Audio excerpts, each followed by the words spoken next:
ছড়াচ্ছে এক শ্রেণীর মিডিয়া যে বাংলাদেশে মাইনরিটি পারসিকিউশন চলছে, একথা সত্য নয়। ভয়েস অফ আমেরিকা একটা জরিপ চালিয়েছে, 64% মানুষ জরিপে বলেছে এখনকার এই সময়ে সংখ্যালঘু সম্প্রদায় যেভাবে শান্তি শক্তিতে আছে অতীতে ছিল না। আমরা এটা নিশ্চিত করেছি মাইনরিটিসরা যাতে তাদের ধর্ম কর্ম পালন করতে পারে, ব্যবসা বাণিজ্য করতে পারে, পরীক্ষা দিতে পারে, বিসিএস এ যোগ দিতে পারে, সমস্ত ডোরস আর ওপেন।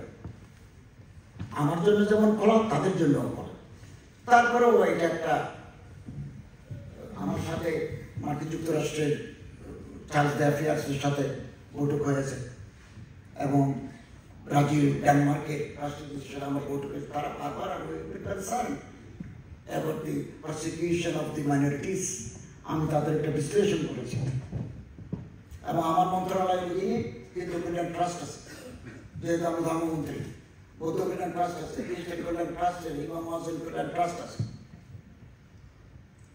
দুর্গাপূজার সময় আগে গভর্নমেন্ট 2 কোটি টাকা দিত, এবার আমাদের গভর্নমেন্ট 4 কোটি টাকা দিয়েছে এবং we have disbursed the amount through deputy commissioners of Bangladesh.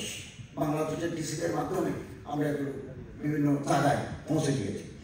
বৌদ্ধদের পূর্ণিমা, বৌদ্ধ পূর্ণিমা, প্রবাহ পূর্ণিমাতেও বরাদ্দ দিয়েছে। 25শে ডিসেম্বর ক্রিসমাস ডে, ওখানেও বরাদ্দ থাকবে এবং আমি ধর্মমন্ত্রী হিসেবে, ধর্ম উপদেষ্টা হিসেবে প্রেসিডেন্টের পাশে দাঁড়াই ওই নানা ধর্মের মানুষদের ভিতরে আমরা শুভেচ্ছা জানাই। 16 তারিখও জানাবো আর 25শে ডিসেম্বরও আমরা জানাবো। এইরকম সাম্প্রদায়িক সম্প্রীতির দেশ পৃথিবীতে খুব কম আছে। মাইনরিটি প্রবলেম নাই কোথায়? মিয়ানমারে মাইনরিটি প্রবলেম আছে। মাইনরিটি প্রবলেম কোথায় নাই?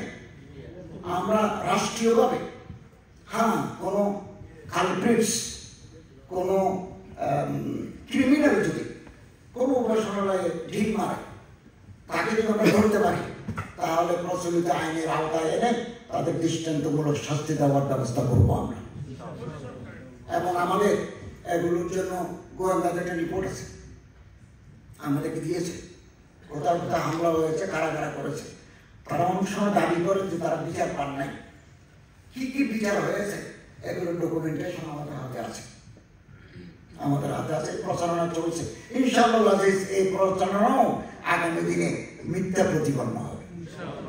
একজনের বাংলাদেশ, আমি গতকাল সকালে দেখলাম, ধান খেতে, ধান কাটার পরে এগুলো স্তূপ করে রেখেছে, 10টা স্তূপ করে রেখেছে 1.5 বিঘা জমির ধান।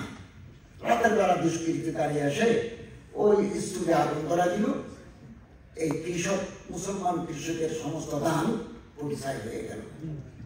এটা বিদেশ থেকে বলা হলো যে মাইনরিটি ধানে আগুন লাগাইছে, কোথা থেকে কোথা লাগাই দিল। তো মানুষ মনে করে এই জাতীয় কাজ, এভাবে একটা মিথ্যা প্রচারণা চলছে দুনিয়াব্যাপী। এগুলি সম্পর্কে আপনাদের সচেতন থাকতে হবে এবং আমরা যদি এগুলো পাই, এগুলোর মোকাবেলা করবো ইনশাআল্লাহ।